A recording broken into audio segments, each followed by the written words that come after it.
Mesdames et messieurs, bonsoir. Bienvenue à une édition spéciale des rendez-vous économiques.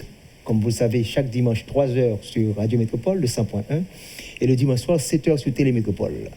Une triple crise sanitaire, économique et financière domine le monde à l'heure actuelle. Et ça, un pile problème, c'est les 5 continents qui touchent. Haïti, pas épargné. Jusqu'à présent, pas aucun cas officiel. Mais il faut le dire que ça va avoir des répercussions, des impacts négatifs sur l'économie haïtienne.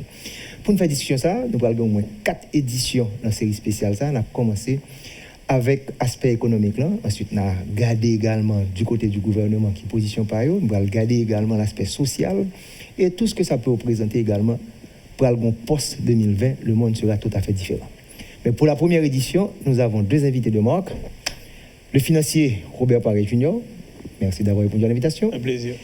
Et un habitué de la maison, qui est habitué en général en janvier, donc nous obligés de gérer l'émission spéciale là pour le mois de mars, Pierre-Marie Boisson comme économiste. Merci. Pour commencer à voir, c'est quoi un crash financier? Un crash financier, c'est la panique, c'est l'inquiétude remplie. Tout le monde que c'est investisseurs privés, institutionnels, et puis, moun gen actif dans main yo, yo gen des investissements que yo fait pour le futur, et puis yo pas quoi dans le futur encore, ben yo inquiet par rapport à présent, et puis tout le monde a besoin. Et il faut nous rappeler nous que le marché financier et surtout le marché qui est très connecté, il y a un facteur d'anticipation qui rentre là-dedans. De la montée, tout le monde considère que la montée, tout le monde est très content que l'actif qui est dans main prend valeur. Mais le la descend tout, ou gain anticipe, même anticipation te fait monter généralement dans baisse là les même plus vite parce que tout le monde peur que actif que tu dans main pas perdu plus valeur. Et ou même il y a des phénomènes côté que en période de crise moun besoin cash dans main. Donc il y a des moun aujourd'hui ou des institutions et cap vendre parce que il y a 20 actifs yo dans main pour capable traverser une crise, qu'on prend des compagnies, qu'on prend des individus pour être capable de vendre cash dans main. Donc, là, on a un afflux de vente d'actifs, ça, que les actions d'entreprise, que les matières premières, tant que pétrole, l'or ou l'autre actif, eh bien, le gon offre massif sur le marché, le prix a baissé. Et il faut comprendre que les marchés internationaux, investissement moun, c'est dans actifs, ça, que le fait. Donc, conséquence aujourd'hui, c'est que, particulier dans le marché asiatique, européen, américain, même Amérique latine, là, après valeur investissement a baissé. Institutions pour avoir beaucoup plus de difficultés pour avoir accès à l'argent et ou même gain potentiel de faillite, même si l'État a essayé d'intervenir dans tous les continents, côté l'État a eu moyen. Et ça crée une gros panique, une grosse désolation et donc crise que je ne pense pas qu'il y a personne qui vit sous la terre aujourd'hui qui a une magnitude et une crise comme ça côté que pas même parler de récession, parler de dépression. Panique, voilà le mot-clé, confiance est très important pour l'économie. Pierre-Marie Boisson, un spécialiste qui va dire nous, jusqu'à présent, tout parler qu'a fait là, pas 5% cas qui sont en mort là-dedans. Donc la statistique a dit, ça n'est pas extraordinaire parce que ça. Mais qu'on y a là, nous entendons que le président américain parlait de ennemi invisible. Nous entendons le président français qui dit que c'est la guerre. Est-ce que psychologie dominée et ça, petit virus, ça représentait économie, finance, ça passe? Est-ce que santé a été négligée? Ça passe là? Je ne pense pas que c'est psychologie. Bien sûr que psychologie peut être tout. Je pense que il faut bien poser le problème pour pas nécessairement le solutionner seulement, mais pour bien comprendre ce qui a passé. Le problème n'est pas un problème de la mort. Soit on regarde des mortalités, et, par exemple, prendre 2 coronavirus. On regarde en 2012, il y a SARS, et on y a un nouveau coronavirus. SARS, là, c'est 3 fois plus deadly, c'est-à-dire qu'il y a 3 fois plus mort, 3 fois plus pourcentage de gens qui ont mouru que ça. Alors, 3 fois maintenant, 2 fois, puisque à l'époque, tu as fait l'analyse, c'est une mortalité de 3,5% pour coronavirus, ça. Pour ça, c'était 10%. OK? Donc, le problème n'est pas un problème de mort. Parce que les causes de mort, par exemple, des 3 derniers mois, le coronavirus a le plus faible taux de mortalité, le plus faible taux de mort d'autres maladies. comme par exemple malaria, comme par exemple la grippe. Oui, grippe normale. Voilà. Le problème, là, c'est un problème de système, c'est un problème de santé publique, c'est un problème de système. Qu'est-ce que ça veut dire? Lorsqu'on construit un système sanitaire, ou bien n'importe qui soit construit dans la entreprise, ou fait en fonction de la demande projetée. Donc, le nombre de lits d'hôpitaux qu'on gagne dans un pays, mais un pays très organisé comme la France, mais bon, le cas de la France, c'est en fonction de son pensée qui est nécessaire dans le cas de la vie normale courante. Donc, par exemple, si on prend la population française, qui est une population de 60 millions d'habitants, il gagne à peu près 5 000 lits de réanimation. 5 000 lits pour toute la France de réanimation. Il gagne 7 364 lits, je crois, de soins intensifs. ICU, Intensive Care Unit. Les deux représentaient 12 000. Or, qu'est-ce qui vient arriver dans le coronavirus là? Statistiquement, il y a 20% des malades atteints de coronavirus qui ont besoin d'un lit de réanimation et qui ont besoin d'un respirateur. Okay? Il y a à peu près 5% qui parlent dans les cas plus graves qui ont besoin d'Intensive Care Unit. Entre les deux, il y a 12 000 lits qui sont capables de traiter ça. Si la France atteint 60 000 personnes atteintes de coronavirus, il n'y a pas de lit encore. Ça veut dire que les salles de réanimation et les salles d'Intensive Care Unit qui peuvent traiter des gens qui ont une crise cardiaque, qui ont un accident, qui ont un comme ça, ils ne sont pas disponibles encore pour le système de santé du pays. Donc, à court terme, l'offre est constante. Donc, l'offre de services sanitaires s'efface au profit du coronavirus dès que la France atteint 60 000 morts, parce que rien pour les gens qui ont besoin d'un lit de réanimation.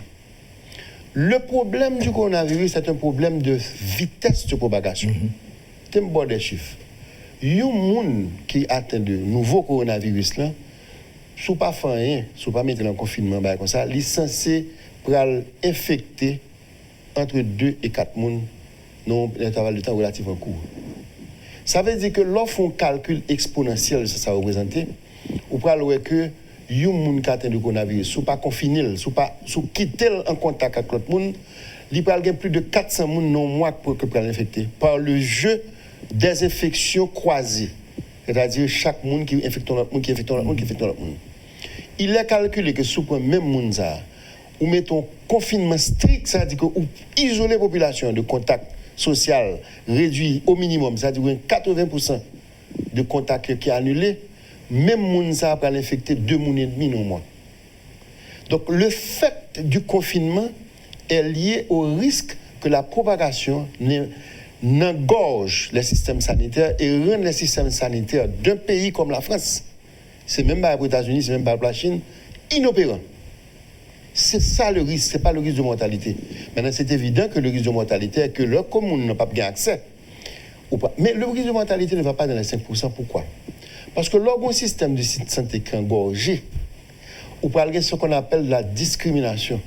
On peut prendre un malade qui peut arriver dans l'hôpital, on va dire, c'est un grand monde. On va faire des choix. On peut faire un choix entre monde qui est grand monde et un monde qui est jeune. Des choix difficiles. Donc, on peut choisir des gens qui peuvent mourir. Tu comprends? Ou on peut prendre un monde, par exemple, on est qui gagne, comme moi-même, qui a plus de 60 ans, mais qui est en bonne santé. Et pour gagner à côté, on est qui a une condition qui est diabétique. Ou pas le critère diabétique, là, mourir. Ou va dire, monsieur, quelle chance. Ou on parle de monde qui a un petit monde, à un monde qui n'a pas un petit monde.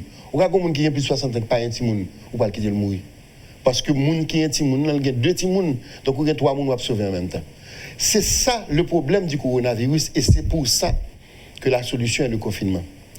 Maintenant, oui, ça, je profite de faire un point, parce que nous ne parlons pas d'économie, nous ne parlons pas de finances. Quel est le problème du confinement? Le problème du confinement, c'est que une économie fonctionne sur base d'échanges. Et aujourd'hui, de plus en plus, l'échange international est une variable considérable dans la production. C'est-à-dire que, quand il y a exporté, quand il y a importé, les échanges internationaux sont une partie fondamentale de l'économie. Or, quand tu prends par exemple, ne serait-ce que l'échange touristique, le tourisme mondial, dans son effet total, c'est-à-dire son effet à la fois sur l'industrie touristique et sur d'autres industries, représente 10% de l'économie mondiale. Ça représentait 8 trillions de dollars américains. Ça veut dire que là, pour un pays où dit, je ne peux pas faire tourisme encore, je bloqué, ou bloqué entre 10 et 12% de l'économie. Donc, on rentre en récession. Et ceci, c'est vrai pour la France, c'est vrai pour l'Italie, c'est vrai pour l'Espagne, c'est vrai pour tout le pays. Donc, tu as le confinement en lui-même va amener peut-être plus de morts et plus de dommages sociaux et économiques que le coronavirus lui-même. Donc, je vais camper là pour me dire, voilà comment je vois le problème. On parle de confinement. Confinement, c'est fermé comme la caille, vrai? Est-ce que l'économie haïtienne est capable pour un deuxième confinement? Allez, il n'y a pas de manière voulue qu'on y a le cas imposé. Donc, nous allons certainement quitter un espace pour l'économie haïtienne, mais là, ça peut avoir des répercussions extrêmement négatives. Non, c'est évident, même si pas de cas déclaré, mais Haïti lui-même vit dans l'environnement et les frontières avec la République dominicaine fermées. Vol international aurait été, je veux dire que n'a pas parlé seulement sous Cuba avec les États-Unis. Donc déjà, on est en phase d'isolation, un pays qui vit essentiellement des importations et un pays qui vit en grande partie des transferts de la diaspora. Comprenez bien que il y a anticipation que 25 millions de monde dans le monde pourraient perdre du job du fait de crise. Et ça, c'est anticipation et je dis préliminaire parce que si crise là pas contrôlée, elle est capable éventuellement davantage. Là-dedans, il y a le haïtien. Le gars haïtien qui fait partie de et communauté qui voit comme en Haïti que en pile monde dépend de eux, que taux de change local dépend de lui. Donc et même si pas ta gon seul cas en Haïti, l'État et nous t'a qu'à estimer nous chanceux sur le plan sanitaire parce que nous pas de capacité et groupe que pays a parlé là yo, c'est des groupes dans des pays qui ont des infrastructures. 5000 lits avec ventilateurs et artificiels en France. D'après le dernier chiffre, il y a des côtés où 12, il y a des côtés où 25 pour Haïti. Peu importe le nombre que l'il y a trop petit par rapport à l'impact, on crise qu'on est capable de gagner sans compter les modes de vie locaux. Donc, pendant qu'on espérer que mesures sanitaires pour éviter une propagation, mais l'impact est déjà là. Ça veut dire que Corona a déjà frappé nous directement et indirectement. Et entreprises peuvent souffrir. Entreprises d'exportation peuvent souffrir parce qu'on a une entreprise qui a exporté mango, par exemple. Exportation le campé. Planteur qui gros monde là, qui t'a remis voyer mango là. Export production dans la campagne. Donc ça veut dire c'est autant de corps qui t'a créé une richesse dans l'économie qui peut disparaître. Et il faut nous attendre à des conséquences assez importantes pour chaque grain haïtien. Donc ça veut dire que qu'on y est là, il faut que l'entreprise soit très agile, très vigilante. Il faut que l'individu, ce n'est pas seulement dans le comportement, naturellement, comportement hygiène, comportement, ça les distances sociales qu'on a pour nous observer important, mais comportement monde avec l'entreprise qui a une crise. Après, il faut bien comprendre que nous dans une crise, même si la crise vient avec opportunité, mais j'espère quand même que nous parlons d'opportunité.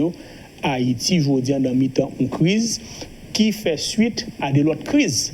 Qui fait de nous un pays à l'échelle mondiale, nous fait passer pays pendant que nous commençons à prendre un petit souffle sur le plan et des activités économiques pour retomber dans le choc ça qui pas d'anticiper qui est encore plus grave. Donc son bagage pour que nous adresser avec un pile inquiétude. Tout à fait. Nous avons retourné sur l'économie haïtienne dans la troisième partie, on a constaté sur ça, mais on était à l'extérieur toujours. Pierre-Marie Boisson a parlé de près de 5 à 10% de contraction de l'économie américaine sur un trimestre, le deuxième trimestre. La Chine plongée descend là déjà avec des chiffres, son moteur de l'économie mondiale.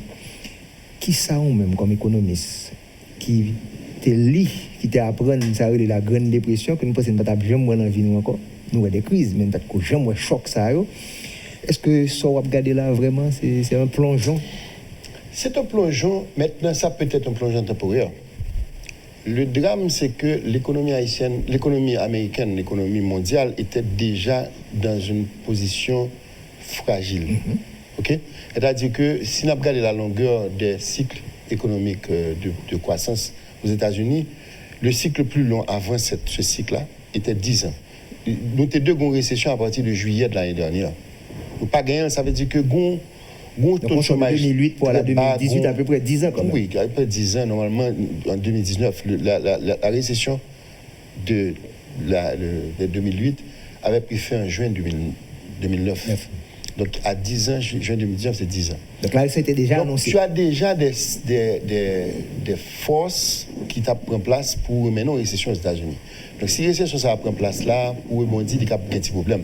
Mais ceci étant dit, pas oublier un bagage, c'est que nous essayons en confinant, d'essayer de ralentir le cycle croissance coronavirus là, mais en même temps tout la plonger, ça veut dire aplatir la courbe.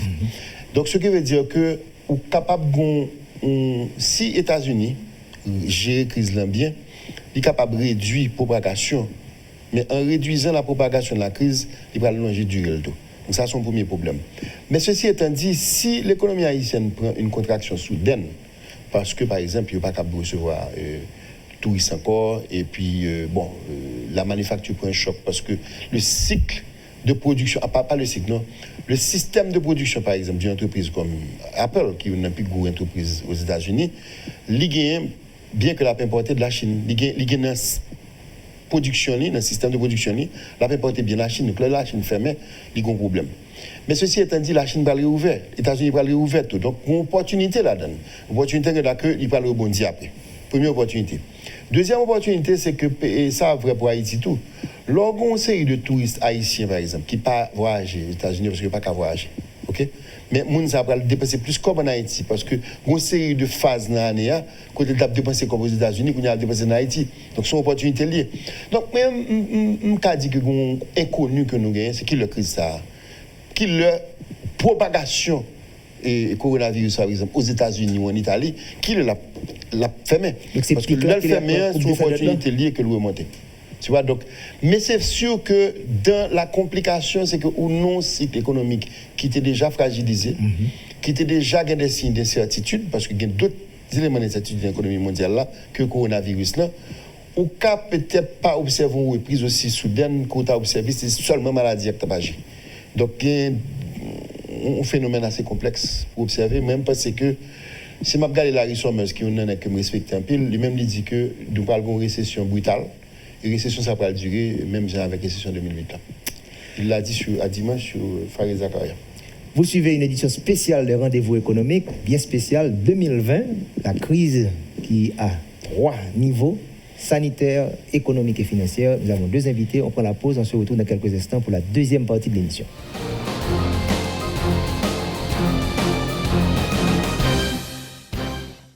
Vous suivez une édition spéciale du magazine économique chaque dimanche 3h sur Radio Métropole et du rendez-vous économique le dimanche soir à 7h. Nous avons 2 invités, un financier et un économiste, pour comprendre cette triple crise. Robert Paret, le marché financier. Vous retournez sur lui, c'est ça le domaine pas où. Mais c'est un problème le marché financier. Bon. Parce que depuis qu'il y a panique, après nous tombons courir, ça passe. Eh ben, c'est marché financier, tant que courant électrique, il a fait un pile bien, tant qu'il a fait un pile mal. Et il montre connexion qui gagne avec ensemble dynamique qu'a fait à l'échelle mondiale, connexion qui gagne entre entreprises, connexion qui gagne entre pays, géopolitique. Nous fait parler de l'impact et maladie là, mais pendant maladie a frappé, au conseil de gros pays à l'échelle mondiale qui toqué connu, Arabie Saoudite avec la Russie qui a gourmé sous prix pétrole, qui fait prix pétrole baisser, peut-être une opportunité pour Haïti. Nous il faut parler d'opportunité tout à l'heure. Et naturellement, marché financier cap suivre tout ça. Et mais on rappelle que ça marché financier, marché financier en son côté, monde qui gagne l'argent connecté avec monde qui besoin l'argent. Ou gain un prix qui vient refléter à quelles conditions que a échanger l'argent. Et donc le fait que yo chuté en lycée un impact pour acteurs qui étaient possédés, mais ils ont opportunité pour monde qui a acheté tout. Et pendant qu'on a parlé là et n'a suivi tendance, grand pile monde captain qui côté que la pattern bottom là parce qu'il faut le rebondir. Donc plancher il y a des gens qui pattern plancher et monde qui gain boule cristal qui a abonné côté plancher il a fait pile cop tout. Donc en nous clair que et pas côté bullseye non. Faut chercher boule là. Donc marché yo et faut comprendre que c'est tout marché financier qui frappe. Plusieurs fois me viens là nous parler de marché et régionaux. Marché jamaïcain a perdu 23% depuis début année. Et marché sous indice Dow Jones qui c'est indice et un indice principal économique c'est 26% en un an. Donc ça veut dire un monde qui a $100 qui a investi en moyenne dans le marché ça, il a perdu un cas de valeur l'argent que il a placé. Qui position? Parce qu'il y a des gens qui disent pourquoi ça pas bloqué le marché parce qu'avec panique ça, il y a d'autres qui disent coupé, ça veut dire que c'est un moment l'occasion pas la réalité. Bon, sous bloquer marché, alors on répondre à question ça. Non mais marché yo temps en temps yo bloqué, faut qu'on ait marché internationaux yo. Yo gain des mécanismes de suspension leur température entre eux. Parce que faut que moun yo comprendre, je dis en pile d'échanges qu'a fait ces ordinateurs qu'a fait tout. Et ça sont paramètres faut nous intégrer dans la discussion, modèle algorithme qu'a échanger titre modèle n'a pas anticipé situation ça. Donc on conseille de comportements qui viennent des comportements qui capable certaines fois aberrants. Donc ça fait on va les circuit breaker côté que machine n'a pas trouvé ça. Machine n'a pas trouvé ça et puis obligé camper machine. Donc de temps en temps on gagne 2-3 fois dans une journée le prix et gagne des comportements qui totalement incohérents yo camper machine pour que tout le monde capable reset pour sûr que c'est dans tendance ça que vous voulez aller. Il arrive plusieurs fois dans la semaine qui fait passer là. Est-ce que pour ta camper marché financier mais son corona qui t'a encore plus grave que corona qui là ça veut dire que nous t'a empêché capitaux circuler parce que toujours des monde qui investir toujours des monde qui besoin l'argent et monde qui t'est investi qui besoin de liquidité faut le jouer nos côté pour capable accéder à la liquidité. Donc ce serait encore une catastrophe encore plus grande de rendre les marchés illiquides.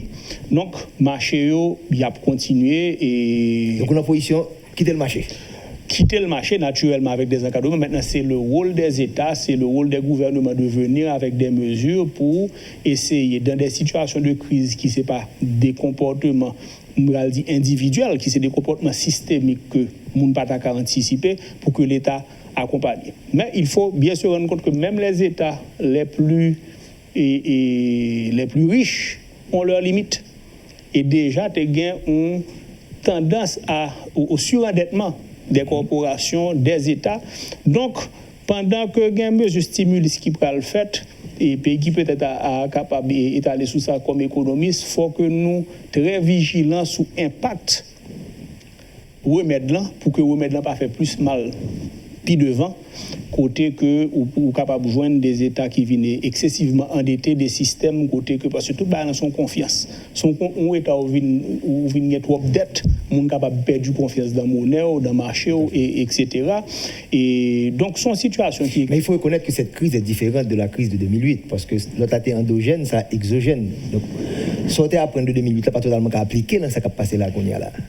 Non, définitivement, on ne peut pas appliquer. Elle devine dans un contexte qui est très différent tout, parce que un bagage pour nous rendre compte, c'est que potentiellement, tu as déjà une certaine attente que tu as pris une crise. C'est-à-dire que le marché est déjà arrivé dans un pic.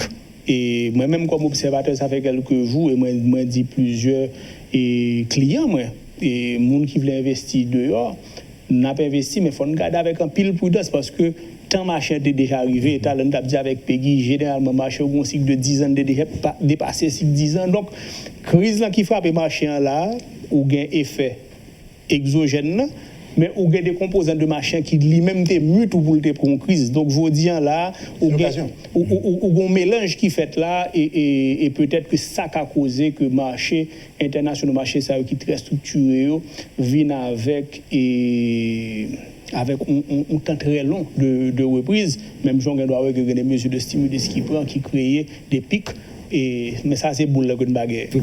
Alors, Pierre-Marie Boisson, vous attirez attention, nous citons le mot dépression, mais on dit que l'environnement est différent dans le début du XXe siècle. Et il y a une série de bains à prendre de grande dépression, dont particulièrement Bernanke, qui en 2008 prend des solutions pour ça. Et je dis à nous comment, que ce soit en France, que ce soit aux États-Unis, combien l'argent et l'intention de mettre pour empêcher l'économie. Je ne plancher qui barre. Donc, qui sont ouais avec mesures, ça, qui position? Il y a deux types de mesures. Il y a des mesures à caractère monétaire. C'est-à-dire que l'argent, faire crédit, etc. Même je pensais que les mesures ne vont pas marcher. Ils ne vont pas marcher parce que la nature, l'économie américaine dépend à 70% de la consommation. Mais là, il y a une situation côté où on a fait confinement. Ce n'est pas parce qu'on a un crédit ou on a l'argent. Le choc de la demande, il là. Mais écoute, c'est très simple. Ça dit qu'on va regarder Miami jeudi, on va regarder l'Espagne, on va regarder la France. L'Espagne est la deuxième plus grosse destination touristique au monde. La France est la première destination touristique. Mais sous bloqué, ou mettez les gens en confinement, bar ne pas marcher, restaurant pas marcher, etc. Donc, on va mettre quoi non qui pas pour relancer, il pas bien fait. Par contre, sur le fiscal, je pense que le fiscal a une autre nature. Au grand problème, je dis, c'est que au besoin de permettre des gens qui ont fonctionné, qui vont gros choc, continuer à fonctionner. Donc, par exemple, où tu as des salariés, ou au lieu de licencier des gens pour une crise qui va durer 3 mois, 4 mois, 5 mois, 6 mois, où tu as besoin d'un accompagnement de l'État. Et ça, je pense que ça a une valeur. Je pense que c'est ça fait en France, mais je ne vais pas le faire le même aux États-Unis. Maintenant, le problème, c'est que l'ordre pour l'économie américaine, là, c'est un petit peu vrai pour la France aussi, où déjà, il y a un problème de déficit budgétaire. Donc, comment on peut le faire ajouter sous le lit et puis pour ne pas retrouver maintenant avec un problème puis devant. Là, c'est une inconnue pour moi. C'est une inconnue parce que même pas c'est que, encore une fois, l'administration Trump par exemple, Trump a ajouté 1 trillion sur la dette chaque année, 1 trillion de dollars. Et Trump a doublé le déficit budgétaire d'Obama. Donc, Olivier Blanchard, ancien patron du Fonds monétaire, dit qu'ils font rappel, puisqu'on a fait histoire tout, qu'en temps de guerre, Deuxième Guerre mondiale, là, l'administration Roosevelt a atteint 26% du PIB en déficit budgétaire. Oui. Donc, est-ce que c'est en économie de guerre, là, c'est le terme. Donc, il y a une place pour avoir du déficit, sauf qu'à l'époque, les pays n'étaient pas aussi endettés. C'est-à-dire que tout est une question de qui compte démarrer. Mais même je pense qu'un déficit budgétaire dans une situation de dépression, ou une situation que ou pas gain, pas de travail, parce que ou pas gain, c'est un bon outil de relance. Le stimulus est un bon outil de relance, moyennant que lorsqu'on a relancé, on va continuer avec, ou commencer, qu'on a calmé jouet là. Mais je dis, je vais déjà agité avant le coronavirus là. Donc pour moi-même, un état d'endettement de certaines économies, comme par exemple la Chine, n'oubliez ça. Avant même que cette crise du coronavirus s'arrête, ça faisait peur. On estime par exemple que la Chine qui croit à 6,5% là, avant 6,5% là, en fait le potentiel réel de croissance de l'économie chinoise est 2 points plus bas. C'est 4,5. Parce que la Chine, depuis la crise des années 2008-2009, a alimenté son économie à partir de dette. La dette totale de la Chine est passée de 100% du PIB à 250% en 10 ans. Donc la Chine elle-même était déjà dans une phase où une série d'actifs que la Chine a créés, une série de constructions a fait, qui n'est pas nécessaire. Donc la Chine allait ralentir déjà. Or, sous l'année 2019, par exemple, comme exemple, et avant c'était plus, la croissance économique qui a été de 3%, la croissance économique du PIB mondial, le PIB mondial a à peu près 84 trillions et demi, un tiers de la croissance du PIB était dû à la Chine. Donc là, la Chine ralentit sans coronavirus. La Chine t'a ralenti ou t'as pas le choc mondial déjà. Toute une série de pays d'Amérique latine, Amérique, Afrique, l'Europe a exporté sur la Chine. Il y a des gens qui ont importé de la Chine, comme par exemple Apple. Donc la Chine elle-même allait constituer déjà un élément de frein de l'économie mondiale. Quand on vient le coronavirus là. Est-ce qu'on craint que le remède capable de maladie puis devant, dans la mesure où un cocktail là de politique budgétaire et politique monétaire, je répète, sans limite, quel que soit le coût, c'est ça, on a dit le langage des politiciens. Donc, ça, Robert a dit, est-ce qu'on déjà prévoit que, comment on va l'ajuster? Sous dette, ça n'y a déjà, mettez toute l'argent, ça déjà. Sous alimenter artificiellement l'économie, à partir de dépenses publiques plus élevées que les revenus. Et puis, quand on trouve une situation côté, ou pas capable de continuer à faire, ou on mathématiques bête et méchant. Le niveau d'activité économique qui est alimenté par le crédit, juste pas qu'à alimenter encore parce que le crédit a ralenti. Sans considérer qu'il faut rembourser le crédit, oui. Le fait que le ralenti, il faut passer de l'environnement quand on a bonne croissance de temps, et puis qu'on n'a pas une croissance encore. Donc, on a une récession juste parce que, ou pas continuer à faire crédit. Donc, c'est dans ça, monde là, monde là déjà un monde qui a fonctionné sur une base de crédit. Les États-Unis d'Amérique ont fonctionné sur une base de crédit. Donc, le seul fait que ou pas qu'à continuer comme ça, ou pas obligé de continuer comme ça pendant le coronavirus, mais après, obligé de stopper. Donc, quelque part, il y a un ralentissement de l'économie juste dû au fait qu'on ralentit le crédit. Et où est donc crise économique, c'était le cas en 2008-2009. Dès que la nature du ralentissement vient du crédit, il prend plus de temps pour le. J'appelle ça le scénario à la japonaise. Yeah. En 1980, il y avait une surchauffe du crédit au Japon. Surchauffe qui avait accompagné une phase de croissance. Et puis, on vient obligé de stopper lui parce que tu as trop de spéculation sur l'immobilier, etc. Mais ça a pris 20 ans au Japon pour retrouver la croissance. Okay? Parce que pendant 20 ans, il n'y a pas qu'à relancer le crédit. Ouais. Voilà, les financiers en général ne savent anticiper tout. Parce que là, masse l'argent, ça va venir pour le mettre à résoudre peut-être.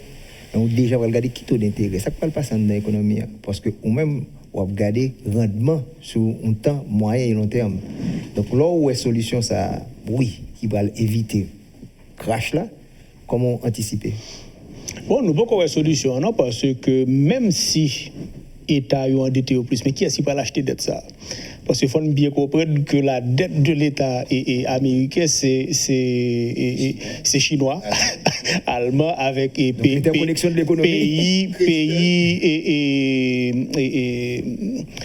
producteurs de pétrole. Or, prix pétrole sorti $50, il tombe $26.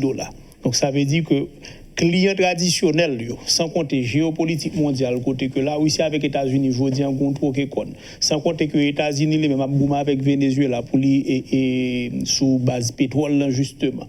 Donc, solution un peu claire. Et naturellement, dans une situation comme ça, et oui, on va garder des rendements à long terme, mais il faut qu'on ait des comportements qui adaptés.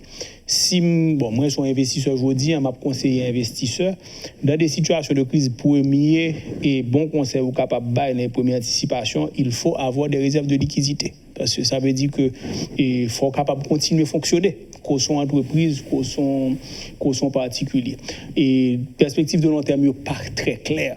Donc ça veut dire plutôt que nous gagne des positions de précaution et ou chercher bonne opportunité avant ou aller des rendements, parce que rendement pour un côté à venir ou doit avoir deux entreprises qui dans le même secteur. Ça s'est fait en 2008. En 2008, c'est Lehman Brothers qui a fait faillite. Ça aurait pu être la Citibank ou une autre grande banque. Donc nous avons une période qui est très la bouteille à l'encre, donc boule pour clair. Et qui ça peut sortir de tout ça pour me gagner opportunité pour sortir, mais il faut que nous quittions le marché au fond, mais il faut nous impacter parce que même si la Chine nous reprend, qui moun la Chine pour le vendre, je veux dire là où on pas un cas de coronavirus encore. La Chine recommence ses produits, mais pour importer où? Combien de temps elle pour exporter où? Combien de temps elle prend? Il se dit qu'il y a des vaccins qui devraient peut-être être prêts d'ici septembre, qui prend l'impact ça yo. Donc grand pile élément je veux dire qui pas clair. Même gens tout gain des bagages qui capable très positifs qui capable de sortir de crise et parce que je veux dire toute entreprise découvrir que bon le télétravail monde capable de travailler la caille ça peut déboucher sur des zones d'efficience et d'efficacité énormes que peut-être que entreprise même localement pas à rechercher. Donc nous avons un monde qui peut le changer. En nous clair que il y aura un avant 2020 et après 2020. Le poste. Donc, on aura appris. Depuis le choléra, je pense que c'est pour ça quelque chose. Vous suivez une édition spéciale là, des rendez-vous économiques avec deux invités qui a metté pour nous ça qui a passé dans le monde aujourd'hui. Pas dit pour nous calmer, mais pour nous comprendre la position d'Haïti. La troisième partie, nous allons concentrer sur Haïti à partir de cette crise. Opportunité et menace.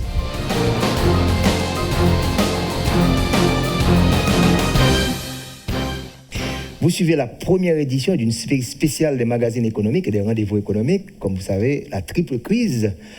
Mais nous mettons politique là sous tête toute crise, parce que une crise politique, Jean-Robert a parlé de géopolitique là. En entrant en Haïti, il y a Pierre-Marie Boisson. Qui impact que toute part, sans parler de la crise financière, crise économique, pour le sur nous-mêmes dans le pays d'Haïti? Deux impacts très clairs qu'on est bon. Je vais répéter ça, toujours dit. Nous sommes un pays où les transferts un aspect dominant. C'est-à-dire qu'aujourd'hui, pour l'économie, il y a 8,7 milliards de dollars américains PIB de richesse que nous créons en année. Que richesse que nous créons en année, que les gens qui résident en Haïti ont créé. Il faut faire très attention. Mais l'on regarde de qui ça nous vit en Haïti. On reçoit 3 milliards de transferts.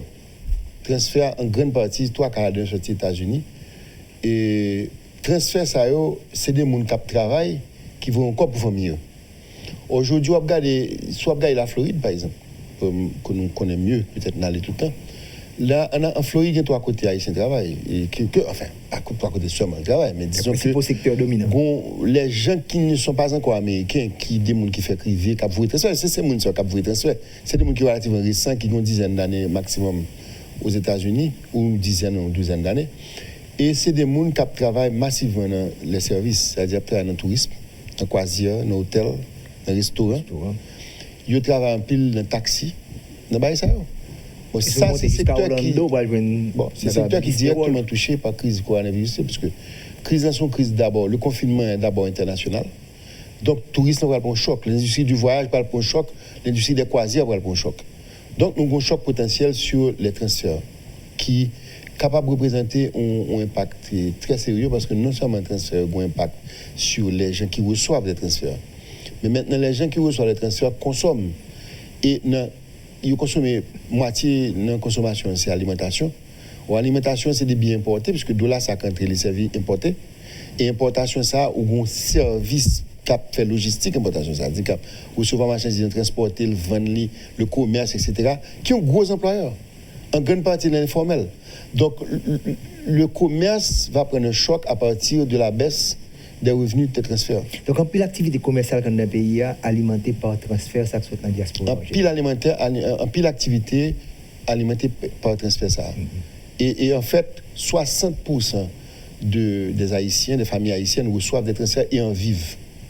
Donc 60% ça, panier de la ménagère, moitié là-dedans, c'est manger. Donc manger ça, en grande partie, malheureusement, vient de l'extérieur. Donc, il y a un système commercial qui peut faire transit marchandises, ça. Ne serait-ce que pour commencer par des douaniers, des dockers, des gens qui travaillent dans la logistique, dans les ports, le fini, ou des gens qui peuvent transporter parfois à Dodan, ou parfois à des gens qui peuvent transporter dans véhicule. Tu comprends ce que je veux dire? Donc, on parle de transport là, on parle de commercialisation, on parle de petits commerçants dans la rue. Tout ça, c'est des emplois. Donc, lorsqu'on peut baisser le transfert, on peut baisser le commerce. Là. Donc, on peut gagner des emplois dans le commerce qui peut baisser. Tu comprends? Donc, on peut gagner certainement un choc d'emploi et un choc de demande qui vient de tourisme. Maintenant, on a l'autre bail que moi-même qui inquiète. Et je me fait même appel à ça, que moi, que l'autorité prend ça au sérieux. Un gros employeur, un très gros employeur dans le pays, c'est l'exportation. L'exportation textile notamment. On a 58 000 emplois là-dedans. Or, une bonne partie, dit le tiers de cette industrie-là, l'importer des marchandises qui produisent en République dominicaine. Alors, la matière première pour faire les t-shirts ou les vêtements produits en République dominicaine. Donc, je dis à nos fermeture de la frontière haïtienne dominicaine par le gouvernement dominicain. Donc là, je pense que vous une négociation immédiate que vous faites parce que sinon, on a perdu un paquet d'emplois là. Ouais. Et nous parlons d'un paquet d'emplois tout qui est menacé du fait que l'autre partie, qui deux tiers là, il vient en grande partie de l'Asie.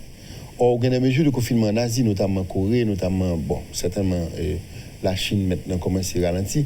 Mais on peut gagner un choc de supply chain, c'est-à-dire de la chaîne d'offres, qui vient du fait que pour nous produire ça, la production en Haïti, on est obligé importer matières premières, soit de l'Asie, soit de la République dominicaine. Donc, c'est un autre choc que nous avons. Il y a un double choc, oui. Il y a un double choc. La demande du côté des États-Unis va réduire.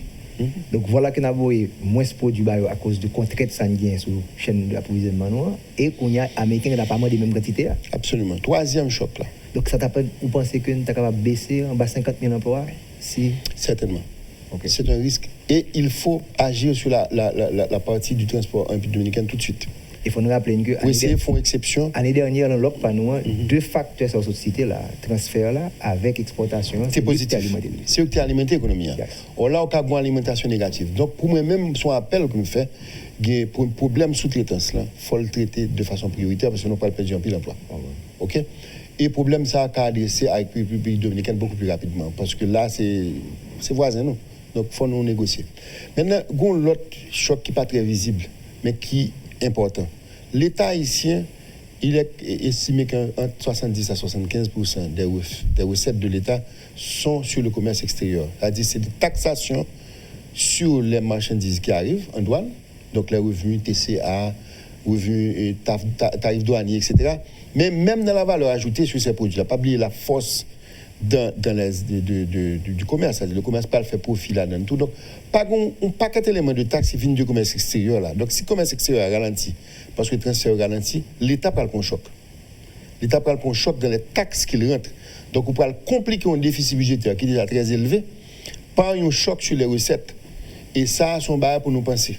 C'est un bail pour réfléchir un peu comment nous pouvons réagir à ça. Bon, il y a des éléments de réponse. Il y a certainement une lutte plus acharnée qu'on doit faire et au niveau de l'évasion fiscale et au niveau de la douane particulièrement. Quatrième choc qu'on prend est un choc qui est purement instantané. L'offre de devises ralentit pendant que la demande augmente. La demande augmente parce qu'au bénéfice budgétaire monétisé, je dis qui est record. Pour les 5 premiers mois de l'exercice, tu as une création monétaire pour financer l'État de 21 milliards de gourds dans 5 mois. alors que le record de la création monétaire pour financer l'État était de 24 milliards de gourdes en un an. Donc ça, son bail pour l'État adresser tout, parce que si on continue comme ça, on parle de crise de change. Donc c'est ces 4 chocs-là que je vois qui sont les plus importants à mentionner et qui ont toutes naturellement des éléments de solution. Maintenant, il ne faut pas oublier tout. L'élément positif, c'est que, je peux mentionner ça dans le micro en janvier, Kessner. Paradoxalement, le tourisme des Haïtiens à l'extérieur est plus élevé que le tourisme des étrangers en Haïti, en termes de devises. OK? Il y a plus de devises qui échappent d'Haïti, qu'à financer vacances haïtiennes ou bien séjour à l'étranger, que l'inverse. Donc, lorsqu'on bloqué ou pas capable voyager, etc., sont opportunités liées parce qu'on a plus de gens qui sont capables de dépenser comme à l'étranger qu'à dépenser en Haïti. Donc, ce sont des éléments qui sont capables de venir dans balance même. Ceci étant dit, mélanger la conseil de choc négatif. Donc, on ne peut pas vraiment isoler lui. Oui. Mais quand même, c'est un aspect positif qui pourrait peut-être jouer en faveur de Chrisa. Robert Parette, autant des gouverneurs a réagi, il fait des interventions, il a regardé des situations, mais qui marge de manœuvre? Vous notez que nous sommes là, puisque le déficit budgétaire déjà élevé, taux d'intérêt nous pas capable baisser, taux directeur, parce que le taux d'inflation est tellement élevé. Donc, nous avons deux environnements différents. Ça, nous avons fait aux États-Unis et avons fait en France, là, nous n'avons pas marge ça. Donc, ou même comme financier, nous avons gardé l'aspect macroéconomique là pour prendre des décisions micro. On ajoute à ça que l'État haïtien qui lui-même initié des discussions avec le Fonds monétaire international, etc., pour que y ait des fenêtres d'aide qui viennent, tout l'autre pays, je veux dire, concentré sur le propre problème. Donc, le problème Haïti pas vient dans les ordres de priorité, même si Haïti demeure un élément de souci à l'échelle géopolitique et régionale. Marge de manœuvre pas en pile. Malheureusement pas en pile, nous sommes déjà un pays avec des moyens limités. Nous venons dans un contexte qui est encore plus limité. Mais, la crise malgré tout vient avec opportunité. Et une ça pour nous citer, c'est prix pétrole qui baisse en pile. Pendant qu'on a une série d'éléments qui c'est vrai peser en pile dans le sens négatif là. Je vous dis, prix baril pétrole peut-être 25. Moi, insister en pile sur le pétrole là. Qui ça fait non, mais si c'est pile sur le pétrole là, parce que le pétrole là représente un plus gros élément d'importation. Or, il se trouve que prix divisé par 2. Donc, ça veut dire que, et nous connaissons que l'État subventionner l'importation pétrole. Donc, au moins, un élément, si la chaîne d'approvisionnement se maintient, parce que tout, si ça tout qui posait, mais déjà, baisse prix pétrole là, capable, une opportunité pour l'État pour que bon côté que le dégât une hémorragie qui pourra baisser. Donc, et peut-être que ce serait l'occasion rêvée pour que l'État profite une fois pour toutes pour lui ajuster les prix avec les fluctuations. Et peut-être que son situation pourra durer parce qu'on demande une production accrue de produits pétroliers dont l'économie internationale qui déprime. Donc, ça veut dire que probabilité pour que le prix produits pétroliers aurait été bas pour un certain temps relativement grande, ce qui, dans la liste de toutes les mauvaises nouvelles, ça peut-être sont bonnes nouvelles pour... Donc, on a ajusté considérablement à la baisse. Après, on y allait la montée ou dit population, c'est comme ça que ça fonctionne. Attendez, et dans tous les pays du monde, y compris autour de nous, à Jamaïque, tous les jeudis, prix et produits pétroliers changés à la pompe. En République dominicaine et autour de nous. C'est juste Bannet. Donc, et peut-être que c'est une opportunité pour nous retourner dans une certaine normalité, surtout que si nous sommes capables d'anticiper que ou tu as supposé gagner pour un certain temps, tout au moins, une certaine stabilité dans le prix, ce serait l'occasion d'habituer l'ensemble des acteurs économiques à des choses qui sont normales partout ailleurs. Et bon, l'autre opportunité que ça crée, ça veut dire Peggy dit, ou bien une coopérative qu'on a circulé qui prend le dehors, et ou tu as une production qui saute dehors, c'est une opportunité pour production locale, notamment production agricole, pour que nous refocus sur ça nous capable de faire localement pour que y ait une circulation économique qui fait à l'interne. Bien entendu, ça demande des investissements. Ça demande qu'on ait comme qui sorti dans un secteur qui investi dans des secteurs qui sont capables de créer richesse dans le pays. Et c'est là que je dis que moi j'ai regret que le secteur privé haïtien pas mettre de voile au propre assez. Je vous dis, tu as des moyens pour que les Haïtiens investissent en Haïti. Même si toujours dit plusieurs fois, je là, moi, dit pour les gens capables d'investir. Parce que je vous dis, là, en pile, les gens n'a pas investi dehors. Les gens qui en pile, les gens en Haïti qui investissent dehors, je vous dis, perdu en pile comme. Alors que, on rappelait, dans le marché financier, tout à l'heure, je dit, il y a un élément d'anticipation plus marché yo gros, plus marché yo connecté, plus marché yo gain intelligence artificielle qui va agir là-dedans yo, ou gain des amplitudes qu'on pas contrôler. Grosse variation ça yo malgré pays malgré tremblement de terre etc. Le peu d'entreprises qui gagnent des structures ouvertes en Haïti nous pas ouais type de variation ça yo. Ou capable de gagner des résultats qui moins bon mais sous le secteur bancaire qui sont secteur qui très transparent, sous le secteur assurance, sous gain de trois secteurs, secteur énergie, gain des investissements qui fait en Haïti. Qui c'est des investissements qui rentables. Je dis peut-être qu'on Haïtien est capable de préférer retourner sous opportunités qui gagnent localement pour l'investir. Mais ça demande qu'on soit prêt, ça demande qu'il y ait des entreprises qui agissent de façon transparente. Et dans un mouvement ce côté que tout gouvernement a cherché des incitations fiscales pour booster, mais incitations fiscales, c'est pour les gens qui transparent fiscalement. Donc ça veut dire que il faut profiter de crise ça pour que entrepreneurs, entreprises haïtiennes comprennent que si on fait ça, il y a pour faire une opportunité pour eux parce que en clair, relance là c'est pas dette seulement qui pas capable de financer parce qu'on gagne des acteurs économiques je veux dire qui surendettés. Si pour aller frapper dans porte ou banque pour dire moi t'as même vendre un petit l'argent pour me relancer, banque là parlement de côté niveau capital. Donc, c'est une opportunité que lié. Nous, ça fait longtemps qu'on a parlé d'opportunités marché capitaux, de ouvrir et pour entreprises ouvrir, mais il faut qu'entreprise même tout remplit les conditions. Donc, je crois que le pas jamais trop tard. Il pas jamais trop tard pour nous garder comment capable en dans crise ça à tirer opportunité pour que nous créions une plus grande circulation, plus grande création de richesse localement. Et grand pile conditions qui pourraient réunir, c'est clair. Mais malgré tout, je crois que si nous prenons des moyens pour nous créer quelques modèles qui sont capables de réussir à créer un minimum de développement endogène. Nous sommes capables de dire la moitié exercice fiscal là, qui a commencé le 1er octobre, on va arriver à la fin mars là, donc il y a 6 mois, crise politique, pas de budget, donc ça n'a pas été une bonne mi-temps de match.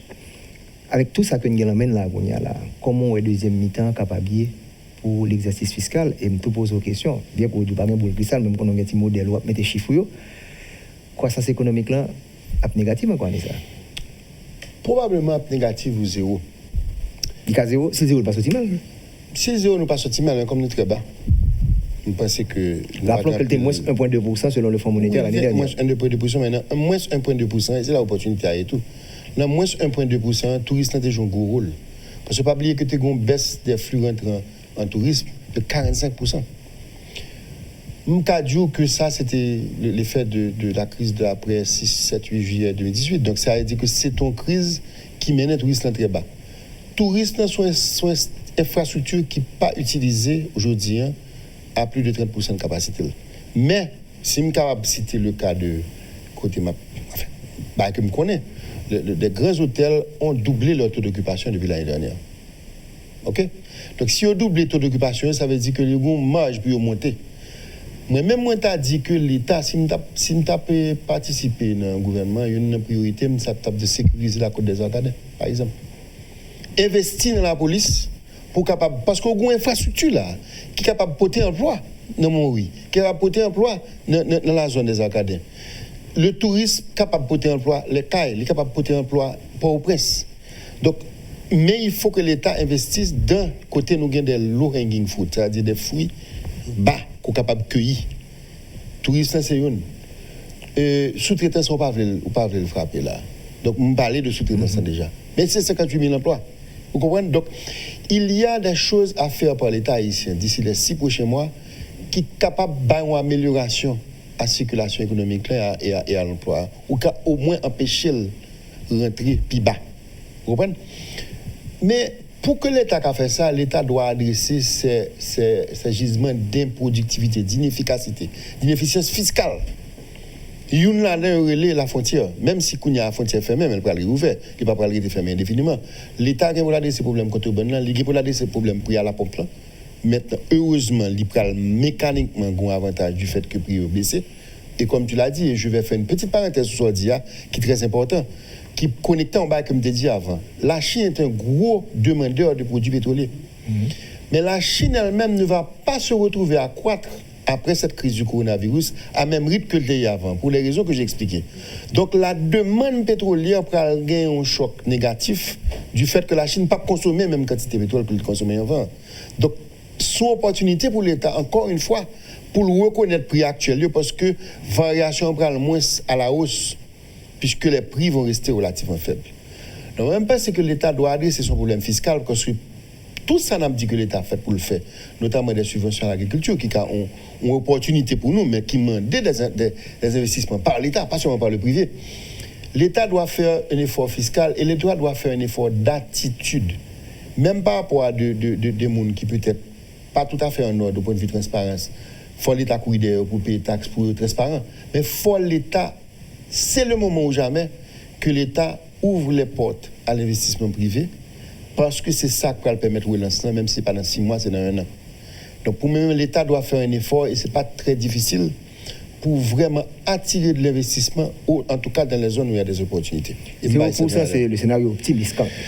Oui, c'est un scénario optimiste. Je pense que le scénario plus normal serait d'avoir une baisse du même genre que l'année dernière, une baisse de 1%. Mais pas oublier dans ça, que dans moins 1%, bon parti dans baisse tourisme. Aujourd'hui, je ne sais pas quoi le tourisme a baissé. Le tourisme a remonté, petit casse. Même s'il n'est pas extraordinaire, parce que nous avons un coronavirus. L'économie réelle est liée à l'économie financière. Donc, lors des prévisions, ça ne va pas faire trop bon comme financier évolue en Haïti. Attendez, comme financier, et Mbral dit que c'est vivre dans une situation de crise, ça fait partie de ça que nous avons répété de manière continue 2004, 2010 et 2018, etc.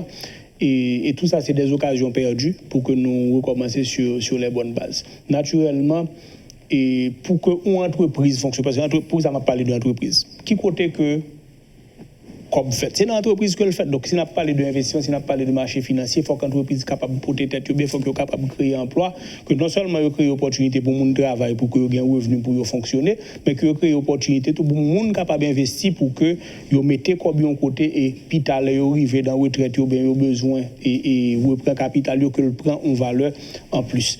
Donc, l'entreprise joue un rôle essentiel dans le développement marché financier. L'État a un rôle pour le jouer tout, mais ça veut dire, comme on a parlé d'entreprise, secteur privé a un rôle déterminant pour que le joue et un secteur privé organisé, un secteur privé responsable. Et donc, prévision, ça, Mbral dit, pas favorable à création plus opportunité de richesse, mais il faut nous conscient que malgré tout, il y a une opportunité de richesse dans un pays qui fait que deal. 4 secteurs hôteliers. Combien d'hôtels qu'on a fait faillite en Haïti? Parmi toutes les crises que nous passons depuis 1986, tu as des hauts et des bas. Et l'État est bon, nous sommes capables de gagner plus de touristes. Mais je veux dire là, monsieur Gampil, le monde qui est capable d'investir, que c'est dans des titres et d'obligations, mais dans des actions de sociétés hôtelières, si on connaît que vous gagnez une certaine sécurité comme investisseur, ou dans le secteur de l'énergie, ou dans le secteur financier, et autres. Donc, question, c'est pas est-ce que vous avez une opportunité? Gagner opportunité, c'est pour nous créer plus d'opportunités. C'est pour nous créer plus d'opportunités, plus d'opportunités, plus il parle moins pour que nous fassions circulation de l'argent en fait en dedans. Parce que même gens que nous voyons l'argent dehors pour acheter marchandises, nous n'avons pas besoin de voir l'argent dehors pour que nous investissions dans des marchés qui ont même un propre ratio. C'est pour nous créer plus d'opportunités pour que le capable de faire en dedans. Parce que s'il n'est pas fait en dedans, l'entreprise n'a pas besoin de capital pour être capable de la banque, pour faire un prêt, pour être capable de créer emploi. Donc, question pour même, oui, il y a des opportunités. Nous, on a vu des entreprises pouvoir prospérer, on a vu des gens pouvoir investir et faire croître leur capital. C'est plus pour que nous créions. Haïti, ce n'est pas un problème son problème de création de plus richesse que lié. Chaque temps où crise ça y a des opportunités que nous avons quitté passer en espérant que fois ça une fois qu'on aura géré la crise sanitaire 0% pays il pas prendre en compte que si gagne un développement et catastrophique de pandémie localement que ou capable qu'on ait des scénarios avec et m'dare même prendre opportunité ça pour nous dire parce que comme mon a coûté faut que gagne des comportements individuels, des comportements institutionnels prudents. Nous espérons pas bien capable déclarer ici, mais il faut que chaque monde comprenne le comportement n'a bien aujourd'hui pour l'influencer. On veut dire dans la question hygiène, dans la question comportement de traiter éventuellement quand coronavirus est capable d'arriver ici là, la boîte n'est pas direct sous 0% pays. Donc nous avons une responsabilité pour nous prendre et mon a dit éventuellement, c'est une question de l'État, mais c'est une question avant tout de citoyen. Nous, chaque citoyen prend responsabilité pour nous agir, pour nous capables de protéger. Et parce que si demain matin, on quarantaine sur Haïti, on va dans 0% encore ou dans des grandeurs négatives qui sont autrement plus dramatiques. Merci, on finit avec Peggy pour le dernier mot là. Donc, est-ce que vers septembre, comme ça, octobre, c'est pas un vieux rêve, ça n'a pas vivre là et que le monde va le retourner normal? Est-ce que l'horizon aussi court, bien nous là pour un long ride, comme on dit les Américains? Moi-même, je pense que si on a regardé d'autres phénomènes passés, et si on a regardé ça passé dans la Chine a fait ce qu'elle devait faire, pratiquement pas un cas coronavirus encore dans la principale province qui était frappée. Donc oui, et on a dit que ça va arriver. Cependant, il y a une série d'inconnus que je ne peux pas maîtriser. Par exemple, est-ce que vraiment pour une propagation rapide aux États-Unis d'Amérique? Parce que les États-Unis, beaucoup d'Haïtiens vivent aux États-Unis, nous, quand ils échangent avec les États-Unis, donc les risques des États-Unis sont plus liés à nous. Donc c'est très difficile pour me prédire ça qui va passer aux États-Unis jeudi, parce que l'un début de crise là, c'est qu'on y a propagation faite. C'est difficile pour me dire septembre, mais certainement qu'en Italie, par exemple, moi, je pense que 10 septembre, mais le problème n'est pas un problème d'aide. C'est ça. Parce que il y a autant aller vite, autant aller vont côté que la prêter, la camper. Voilà, c'était bien la première édition de cette série spéciale des grands rendez-vous économiques et que nous avons réfléchi avec Robert Parette, financier, et Pierre-Marie Boisson, économiste. Ciao, à la semaine prochaine.